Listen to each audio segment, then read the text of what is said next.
और best cadet की trophy जाती है संध्या राठी।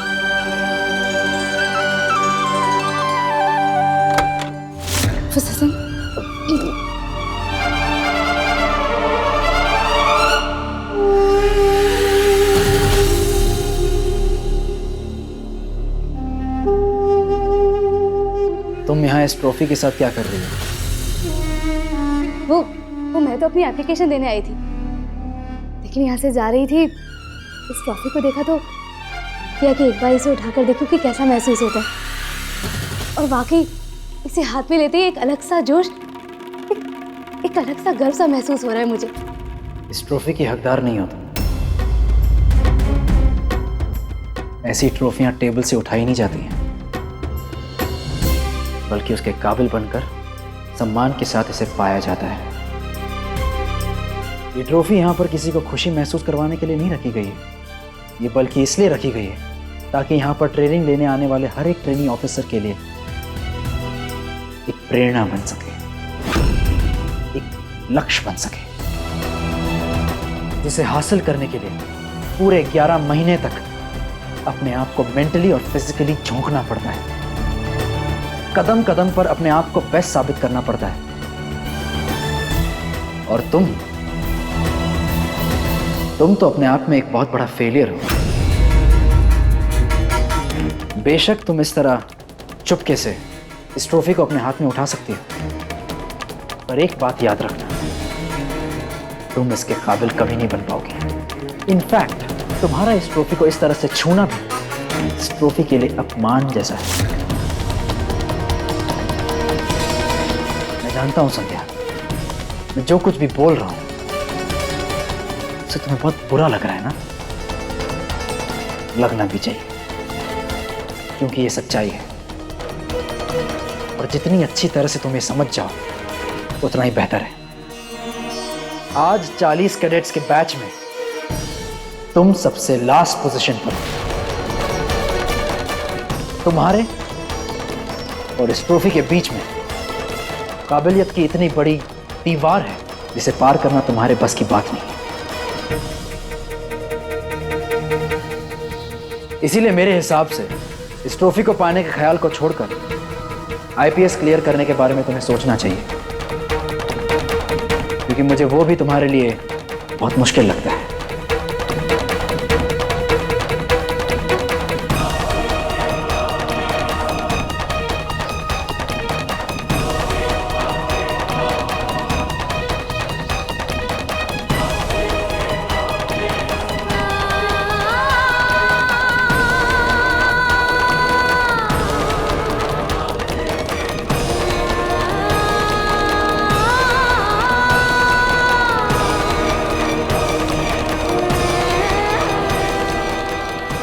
हेलो जाकी, सही कहा तुमने कि ये ट्रॉफी वाकई खास है और इसे पाने का हक उसी ऑफिसर को है जो हर तरह से बेस्ट हो। ये भी सही है कि आज मेरे और इस ट्रॉफी के बीच में एक बहुत ही लंबा फासला है।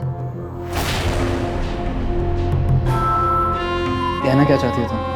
यही कि लक्ष्य तो वही होना चाहिए ना जो एक सपने जैसा हो, हकीकत में जिसे पाना बहुत ही मुश्किल हो। और मैं तुम्हें वादा करती हूं कि मैं अपनी पूरी कोशिश करूंगी अपने इस सपने को पाने के लिए, एक ईमानदार कोशिश। तुमने ही कहा ना जाकिर कि ये ट्रॉफी इसलिए रखी गई है कि हर एक ट्रेनी ऑफिसर इसे देखकर प्रेरणा पा सके। मैं तुम्हें कहती हूँ कि ये सिर्फ प्रेरणा देने के लिए नहीं रखी गई, बल्कि इसलिए भी है कि इसे देखकर हर एक ट्रेनी ऑफिसर अपना बेस्ट देने की कोशिश कर सके।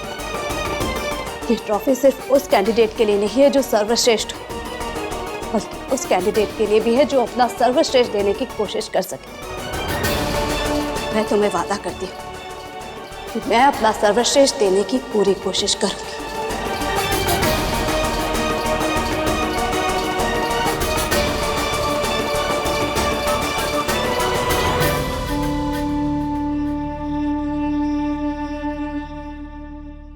बिल्कुल बच्चों की तरह जिद करती हो तुम संध्या। अभी तक अपनी काबिलियत नहीं जान पाई हो। मुझे तो हंसी आ रही है कि तुमने इस ट्रॉफी को पाने के बारे में सोचा भी।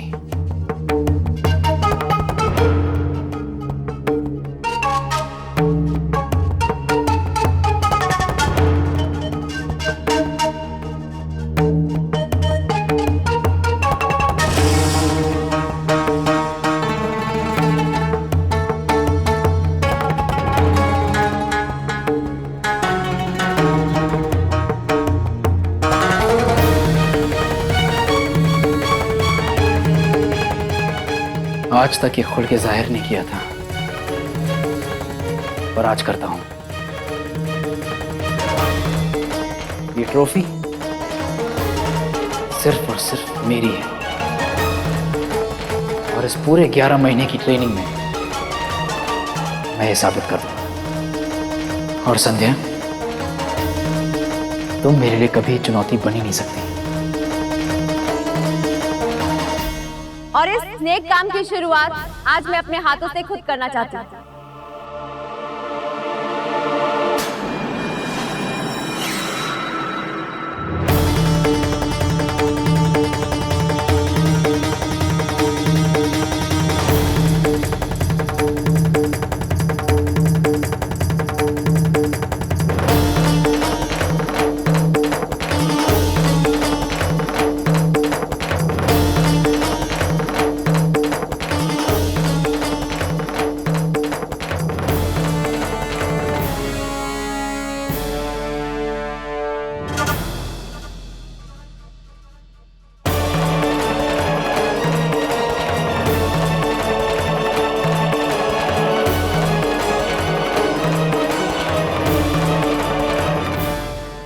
छोरी,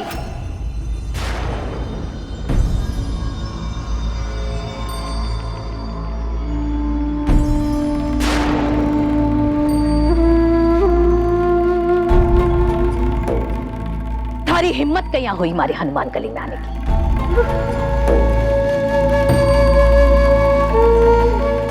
इतना सब कुछ हो जाने के बाद भी अपना बेशरम सा मुंडो लेकर हमारे सामने आ गई।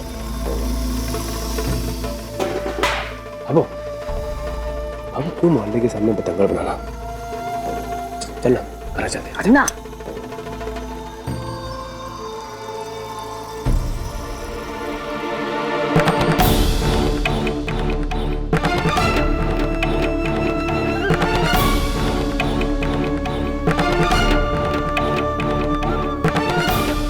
अब चलना यहाँ से। क्यों गले मुड़ के उखाड़ना? चल ना।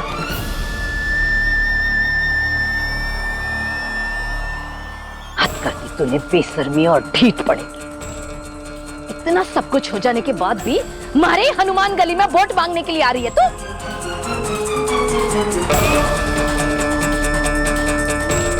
या संतोष छोरी पर क्यों चिल्ला रही है?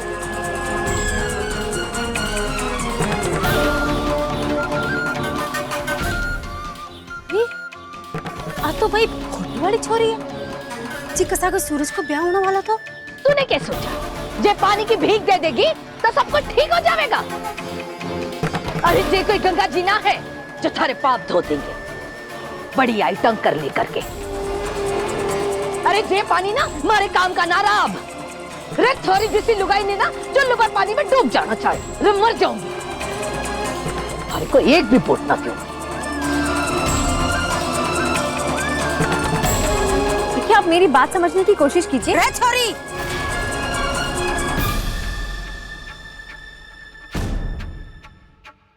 ये कोई शहर और मोहल्ला ना है, यह हनुमान गली एक परिवार है। एक की इज्जत सबकी इज्जत है। संतोष जो बोल रही है ना, मैं लोग सब भी कसा हाँ। तू चाहे हमारी जूतियां भी चमका दे तो भी एक वोट तनक को नहीं मिला है, और ना ही तेरी पार्टी ने। तो पानी को लालच मत दे और लेकर जा आपको टैंकर अटेसू। देखिए, आप लोग मुझे बोलने का एक मौका तो दीजिए। मौका? रे मौका दियो तो तने। रे तने ब्याह को नहीं कर लो तो मत करती। अये बारात बुलाकर ब्याह का मंडप से भागने की क्या जरूरत थी? मारो हीरा जी सो छोरो और आपका माँ बाप बाकी भी परवाह कौन करी तू? दाई साहब, ये क्या वही छोरी है जो मंडप से भागी थी? वो छोरी यही है? अरे हाँ, इसी छोरी की वजह से संतोष के परिवार को अपमान के घूंट पीने पड़े थे।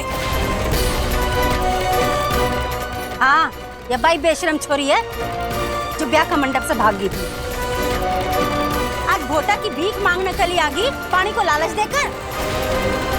वह थारी जिसी मंडप से भागी हुई छोरी जो आपका माँ बाप की सगी ना हो सकी, वो हमारे जनता की क्या सगी होगी? हाँ हाँ, वोट को नहीं मिला था ना। रे हमारा हनुमान गली को कोई भी आदमी तना वोट को नहीं देवा। ले जा अपनो टैंकर अठे से, को नहीं चाहे थारो पानी, समझी?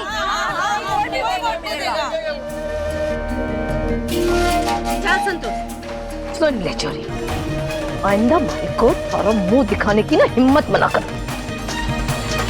चल चल।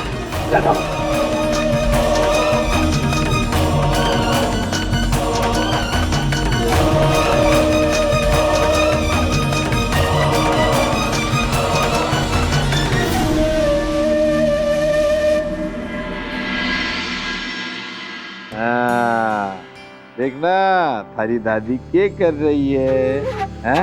लालटेन साफ कर रही है।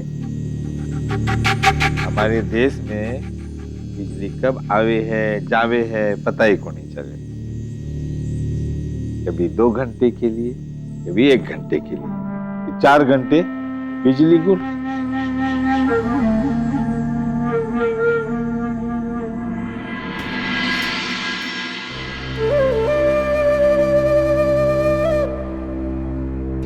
छोटी जेठानी जी, मुझे तो पता ही नहीं था कि जेठ जी के साथ ये कहानी भी जुड़ी हुई है। अब के बताऊं, बड़े तमाशे हुए थे उस दिन। सगाई तक हो गई थी। जेठ जी तो उसे पसंद भी करते थे। अरे बड़े सपने भी देख लिए थे। हैं? गाजे बाजे के साथ जिस दिन बारात लेके हम सारे बाराती पहुंचे तो सामने खड़े होकर पिताजी हाथ जोड़ रहे थे और कह रहे थे कि हमारी बेटी भाग गई वो कविता।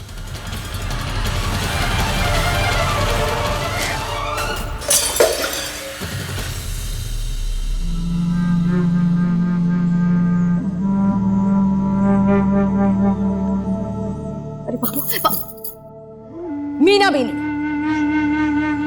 अपनी जबान पे ना लगाम दे। खबरदार जो इस चुड़ैल का नाम इस घर में लिया है तो।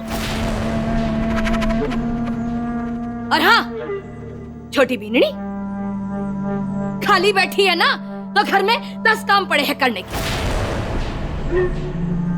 खाली बैठे बैठे पंचायती करने की जरूरत ना है जरा भी।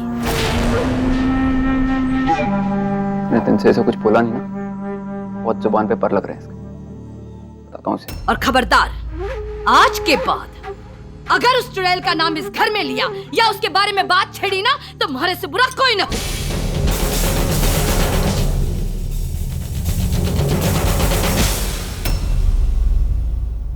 जेठानी जी, क्या होगा? अब मंदिर में जाके मंजीरे बजाओ। ये जरूरत थी इसी वक्त पूछने की कि क्या हुआ जेठ जी के साथ। अब झाड़ू लेके नीचे जाओ, जल्दी से काट साफ करो, नहीं तो इसी काट से हमारे टुकड़े ना हो जाए।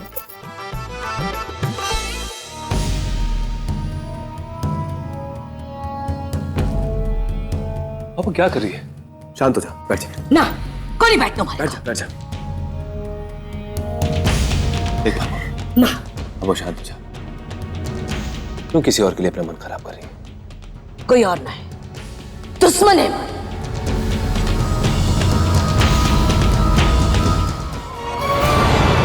आप सही कह रहे हैं सर, आज ये सब बिल्कुल नहीं होना चाहिए था। पर आप मेरा यकीन मानिए, मुझे इस बात का बिल्कुल एहसास नहीं था कि 2 साल पहले एक छोटी सी बात को लेकर कि आज इतना बड़ा तमाशा खड़ा कर देंगे। कविता जी, छोटे शहरों में कोई भी बात छोटी नहीं होती। यहाँ तो फुसफुसाहट को भी चीख बनते देर नहीं लगती। एक भागी हुई दुल्हन की तस्वीर समाज में बड़ी खराब होती है। आपकी ये पर्सनल बात पार्टी की इमेज पर असर डाल सकती है।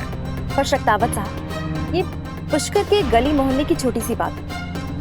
शहर के बाकी इलाकों में हमारे पार्टी के लोग बाकी लोगों के दिलों में अपनी जगह बनाने में कामयाब हुए हैं। लोग दिन रात अपनी मुसीबतें लेके हमारे ऑफिसेज में आ रहे हैं और हमसे मिली मदद से संतुष्ट भी। आप फिक्र मत कीजिए सर, हम कोई कसर बेटा नहीं। जी, लोगों से गली मोहल्ले बनते हैं और गली मोहल्लों से शहर। और हनुमान गली वैसे भी इतनी छोटी जगह नहीं है कि उसे नजरअंदाज कर दिया जाए। एक वोट 100 वोट खींच कर लाता है, तो वहीं एक वोट अपने साथ 100 वोट काट लेता है। इस बार मुकाबला तगड़ा है, हमारे लिए एक एक वोट कीमती है। इस वजह से ऐसे किसी भी मामले को हम हल्के में लेकर मुंह नहीं फेर सकते। और जब पार्टी के उम्मीदवार पर उंगली उठती है ना, तो यूं समझिए कि पार्टी के खिलाफ पूरा का पूरा हाथ उठ रहा है। ऑपोजिशन वाले तो इसी ताक में बैठे हैं कि हमसे कोई गलती हो जिसे वो मुद्दा बनाकर हमारे वोट काट सकें। और यहाँ हम उन्हें घर बैठे ही मुद्दा दे रहे हैं। हमारी बात से सहमत है ना आप? मैं आपकी बात समझ नहीं सकता वत्सा। हमारे लिए एक एक वोट बहुत मायने रखता है और वाकई में हम इस वक्त कोई गलती नहीं कर सकते। समझ रही हैं तो कुछ कीजिए। चुनावी टिकट मिलने से पहले अपनी छवि सुधारिए। और अगर आप ऐसा कुछ कर पाने में असफल हुई तो मजबूरन मुझे आपका टिकट किसी और उम्मीदवार को देना पड़ेगा।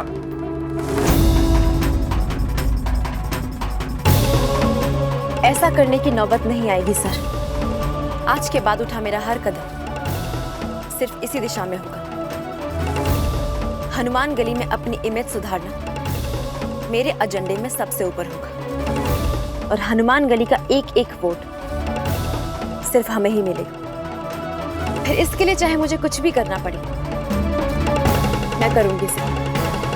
हमें ऐसे ही जवाब की उम्मीद थी आपसे। नमस्कार। जी सर, नमस्कार।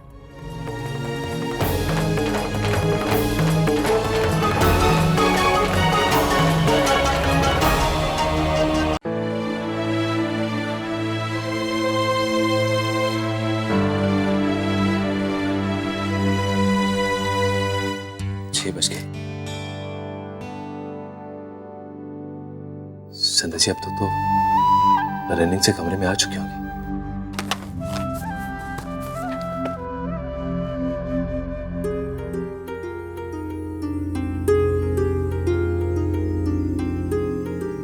ये नंबर इस वक्त व्यस्त है, कृपया थोड़ी देर बाद डायल करें। 6 तो बज गए हैं पर सूरज जी का फोन लग क्यों नहीं रहा है?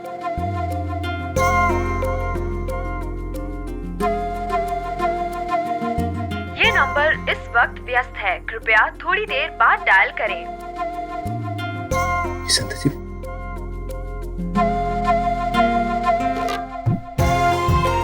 ये नंबर इस वक्त व्यस्त है, कृपया थोड़ी देर बाद डायल करें।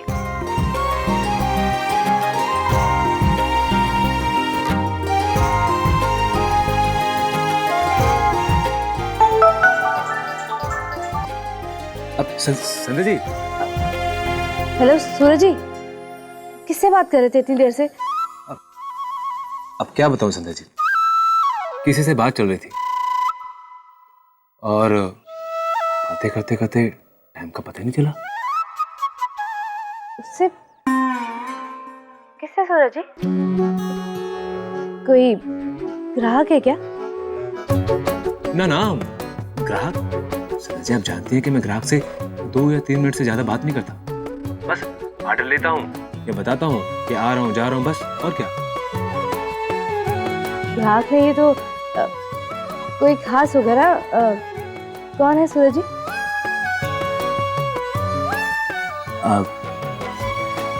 संध्या जी, कोई तो खास होगा इससे बात करते करते 15 मिनट का पता नहीं चला। बस यूं समझ लीजिए कि मेरे अकेलेपन का सहारा है वो। सूरज जी, वो आपकी कोई भी खास है ना, उसे आप बता दीजिए कि आपकी पत्नी ना बहुत जल्द पुलिस ऑफिसर बनने वाली है। तो ऐसा ना हो कि सबसे पहले वो जाकर उसी को हवालात में डाले।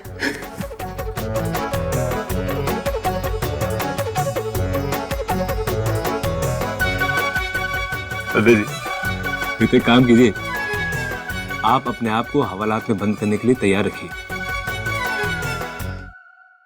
क्योंकि इस सूरज की जिंदगी में तो वो खास अकेली आप ही हैं। ना आपके अलावा कोई है वो ना कोई होगी।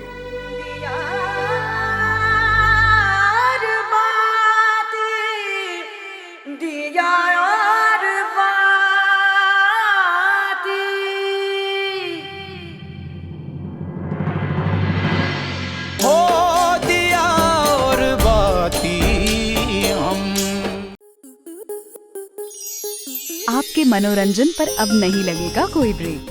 स्टार प्लस के बेहतरीन शोज देखने के लिए लाइक, शेयर और सब्सक्राइब करें स्टार प्लस यूट्यूब पेज को।